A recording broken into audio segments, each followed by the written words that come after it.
Most people think money gets better one raise at a time.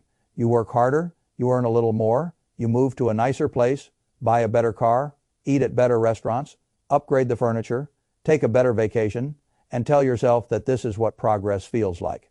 Then one day you wake up with a higher income, higher stress, and very little freedom. That is not progress. That is inflation wearing your own face. I have spent a lifetime watching people confuse movement with wealth. They think because more money passes through their hands, they must be getting ahead. That is not how the arithmetic works. A river can carry an enormous amount of water and still leave nothing behind. If the money comes in and goes right back out, then what you have is activity, and activity is one of the easiest things in the world to mistake for success. That is why I have always cared less about income than most people expect. Income matters, of course it matters. You cannot build without material. But income is only the first question. The real question is what remains. What do you keep? What do you own? What grows whether you show up to work tomorrow or not? What gets bigger while you sleep? That is where the whole subject changes. The great financial divide in modern life is not between people who work and people who do not work. Almost everybody works. The real divide is between people whose effort keeps being turned into ownership and people whose effort keeps being turned into lifestyle. One group gets stronger with time. The other keeps running in place on a more expensive treadmill. The expensive treadmill can look glamorous. The ownership path can look disappointingly plain. That is one reason ordinary people get trapped. The wrong path photographs better. When I was young, I became obsessed with one simple idea. Could a dollar become an employee?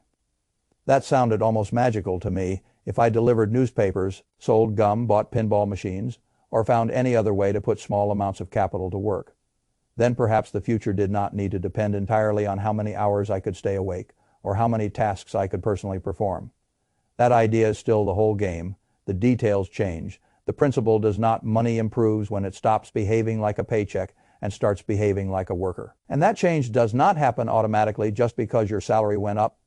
It happens when you make a handful of moves early enough and consistently enough that your financial structure changes character. Most people never make those moves, or they make them too late, or they make one of them get a little momentum and then ruin it by letting lifestyle rise faster than assets. I do not think wealth is mysterious. Complicated, yes. Emotional, yes. But not mysterious. The people who pull ahead usually do a small number of things earlier than the crowd and with less drama than the crowd. They stop measuring the wrong numbers. They stop rewarding themselves too soon.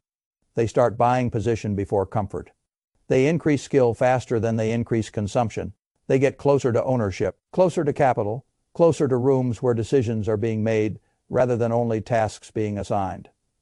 And slowly, often invisibly at first, their life begins changing from labor dependence to ownership leverage. That is what I want to talk about. Not hacks, not tricks, not the kind of financial entertainment people consume because they want the thrill of progress without the discipline of building it. I want to talk about the real moves. The ones that do not always feel exciting when you make them, but years later explain almost everything. The first move is to stop tracking income as your main scorecard. That surprises people because income is public, clean, and flattering. You can tell your parents your salary. You can tell a neighbor you got a raise. You can tell yourself that because you now earn more than you did 3 years ago, life must be improving, and maybe it is. But income by itself measures flow, not progress. It tells you what passed through your hands. It tells you nothing certain about what stayed.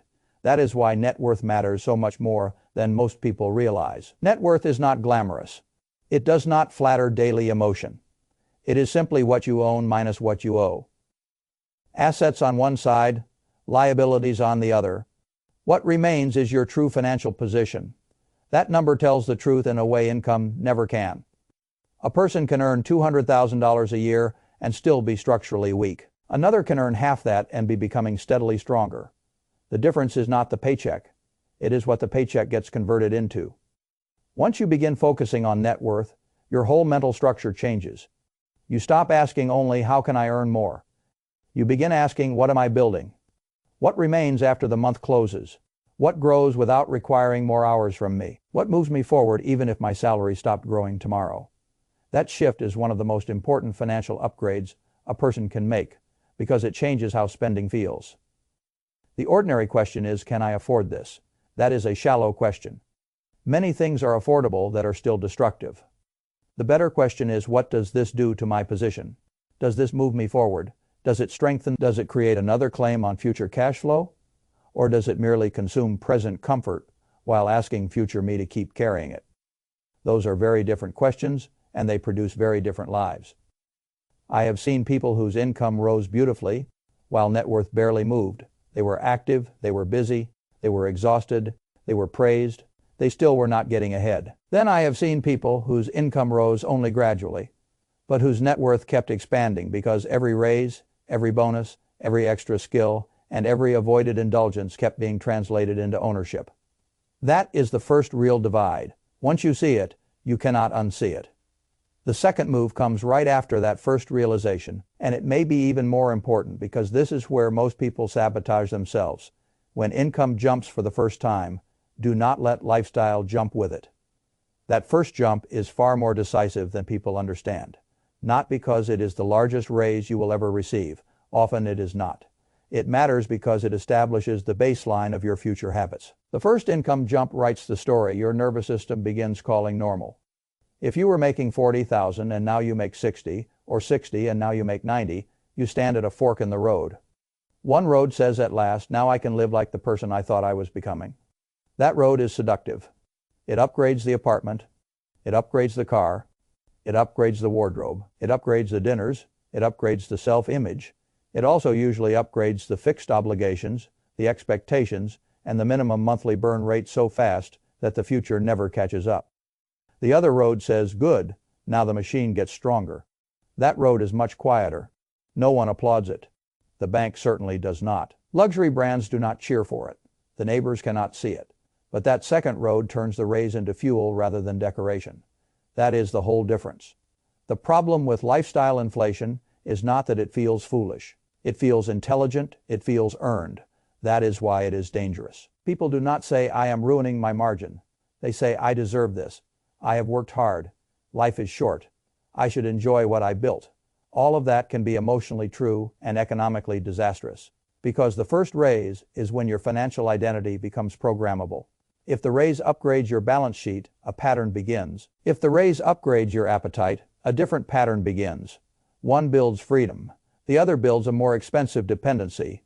Most people never think about it that way because the culture teaches them to view rising income as permission to raise the floor of normal life. That is exactly backward. The first raise should not primarily upgrade your life. It should upgrade your strength. I do not mean live like a monk. I do not mean deny every pleasure and turn into one of those brittle, angry misers who become obsessed with control and forget why money existed in the first place. I mean resist the automatic move pause before inflation becomes identity. Make a conscious decision to keep your old lifestyle longer than your ego would like. That gap between old lifestyle and new income is where the foundation gets poured. If you waste it, you may spend 10 years earning more and never feeling any less cornered. The third move follows naturally from the second. Before you upgrade life, buy assets. This is where a great many intelligent young people get confused because they imagine assets only in the narrow traditional sense. Stocks, bonds, property, those matter, of course. But in the early stage of financial life, assets are broader than that. An asset is anything that strengthens your earning engine, your ownership engine, your access, your capability, your speed, your positioning, or your future leverage. One of the great mistakes people make is thinking that because they cannot yet buy a rental property or take a meaningful ownership stake in a business, they are not in an asset-building phase. Nonsense. You may not be able to buy a building. You may be able to buy a better machine to work on. You may be able to buy software that saves you 10 hours a month. You may be able to buy a tool that raises your output. You may be able to buy training that improves your pricing power. You may be able to buy a cleaner desk, a second monitor, a microphone, a course, a certification, a legal structure, a better laptop, or something that removes a major bottleneck in your working life. These things do not always show up on social media as wise money moves because they are not visibly luxurious. They are still assets if they change what you can produce. I do not believe in fancy tools for the sake of vanity. Vanity is a terrible allocator of capital, but I do believe in reducing friction. A person editing video, designing products, coding, writing, analyzing, selling, or operating from weak equipment is often paying an invisible tax every day that he refuses to count, because it is easier to romanticize hustle than to admit the machine is inadequate. The same is true for education, if it genuinely upgrades earning power, not decorative credentials, useful leverage. Anything that raises your productivity, sharpens your judgment, expands your marketability, or moves you closer to valuable work is, in a very real sense, an asset. The world likes pretending only financial assets count.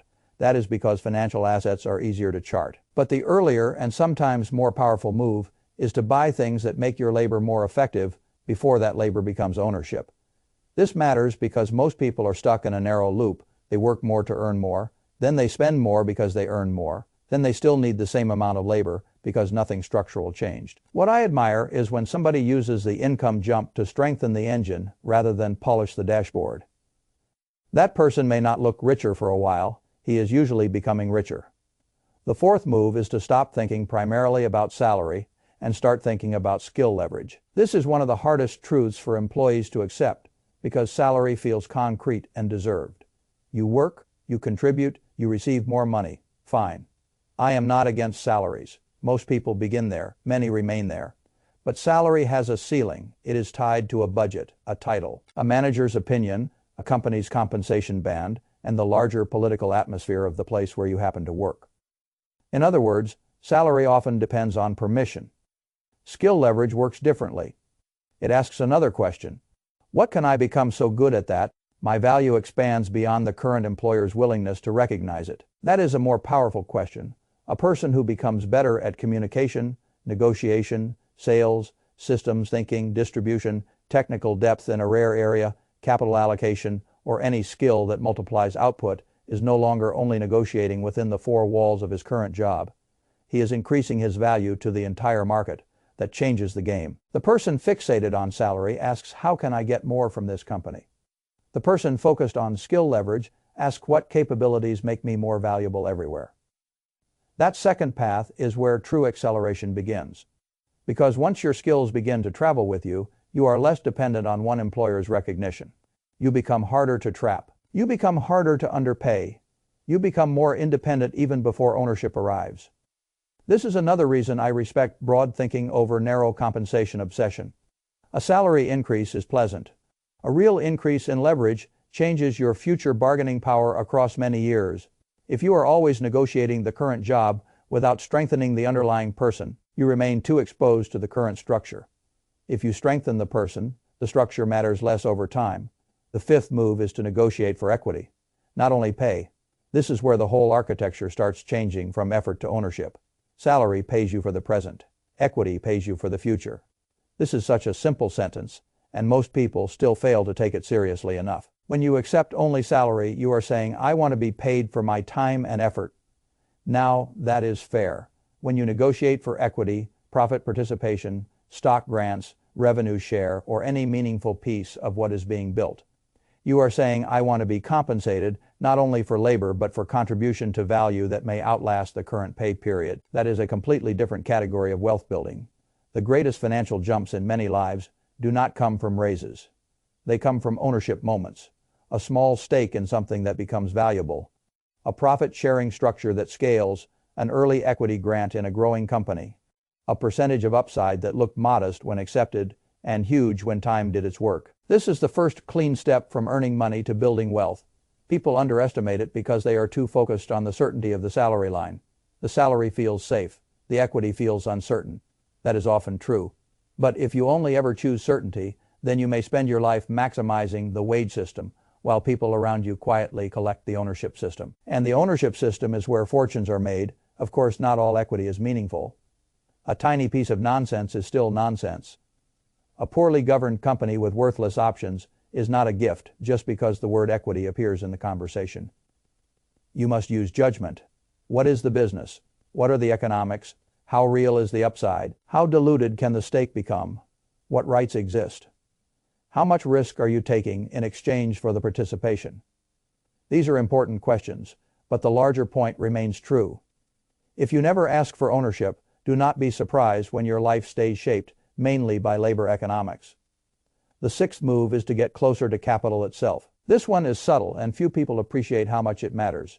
Most people spend their working lives far from the decisions that actually change financial outcomes at scale.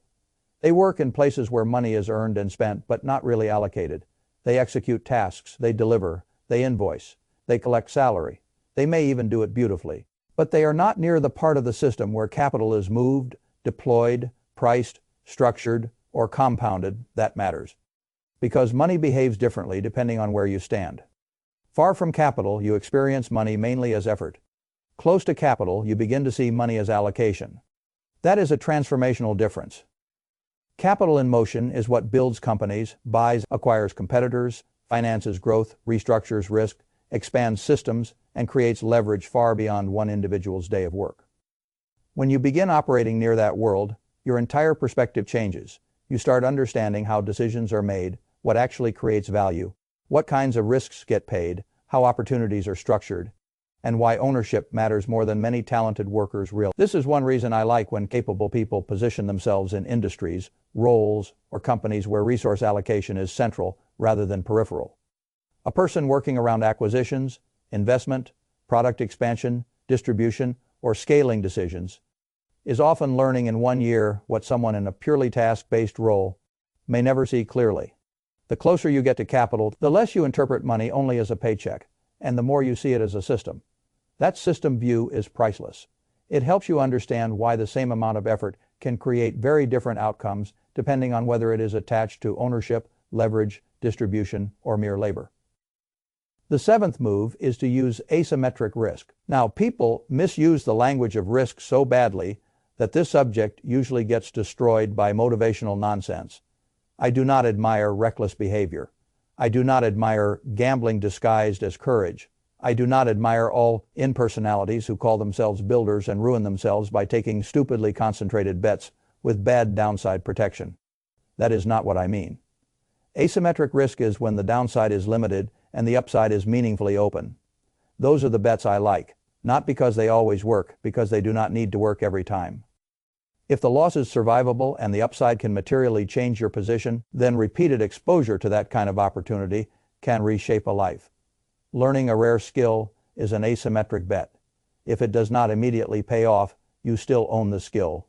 Joining a promising but not proven company for less salary and meaningful equity can be an asymmetric bet if the economics and leadership justify it. Building a side audience, creating a niche service, writing, coding, designing a product, creating a useful community, or producing something that can scale beyond your hours can be an asymmetric bet.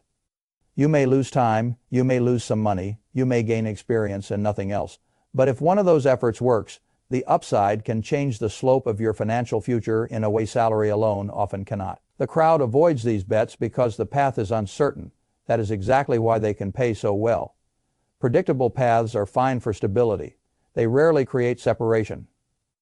I have made a fortune from asymmetry in many forms, buying strong businesses when temporary problems distorted price, letting good economics work over long periods, taking a position where downside was limited relative to the quality of the underlying business, and the upside was large if time behaved reasonably. The principle is the same: small exposure, contained pain if wrong, meaningful payoff if right. That is worth seeking. The eighth move is to use debt for acquisition, not for consumption. This is another place where moral language has damaged financial thinking. People are taught that debt is bad. The truth is more precise. Debt used to fund ego and comfort is dangerous. Debt used to acquire something productive can be intelligent. That is a huge difference. If you borrow to consume, the pleasure happens now and the payment shadows your future. You bought comfort and then sold tomorrow to finance it. That is a bad trade. If you borrow to acquire an asset, a stake, a productive tool, a business, or some form of ownership or capability that can grow, produce income, or increase your position over time, then the debt is serving a much different role. This does not make all acquisition debt good. Of course not. Bad deals financed with borrowed money remain bad deals.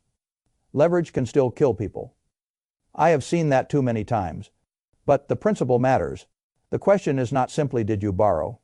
The question is what did the borrowing buy and what does that thing do now? A car bought mostly for image drains, a productive asset, sensible real estate, or a carefully evaluated business acquisition may produce. The debt is not the same, simply because the lender used the same font on the paperwork. This is why I always want to know the economic nature of the thing being financed. Does it grow? Does it pay?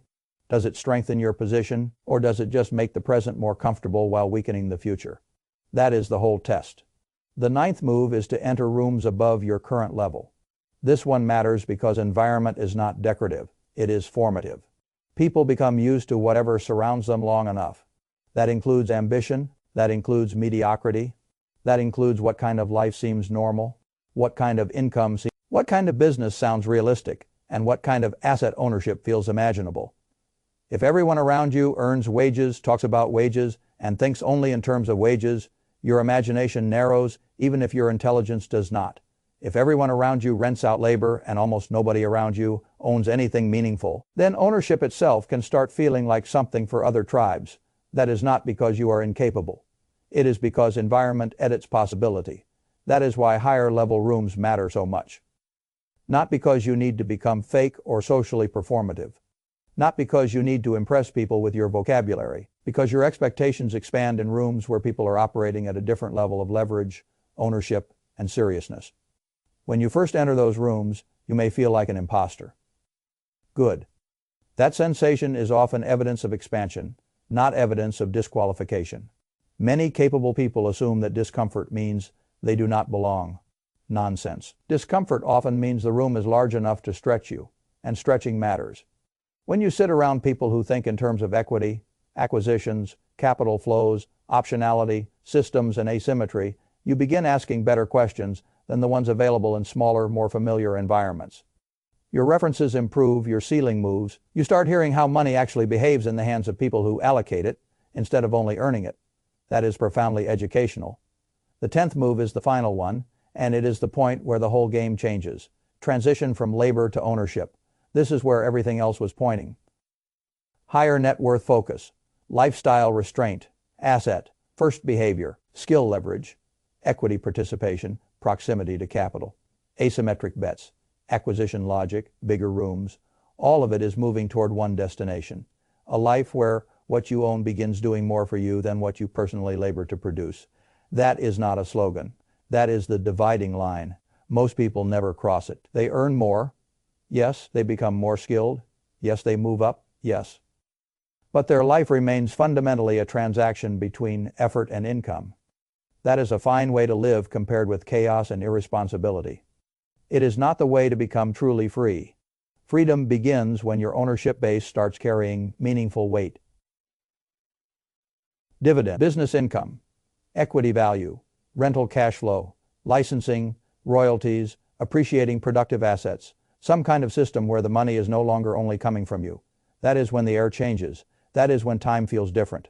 That is when a job becomes optional rather than existential. That is when bad bosses lose a lot of their power. That is when the future begins feeling wider. This transition usually looks slow from the outside, then suddenly it looks obvious in hindsight. That is how most real compounding behaves. The labor world is linear. You work more, you earn more, you stop, it stops. The ownership world is different. At first it is tiny, then it begins feeding itself. Then it starts changing the whole structure of your life, and once that happens, the scoreboard changes again. Money stops being mainly about how much you make this month and starts being about what your system can do without you. That is where wealth really starts. Not at a particular salary, not at a particular job title, not at the moment strangers would call you successful. At the moment ownership starts outrunning labor. That is the turning point.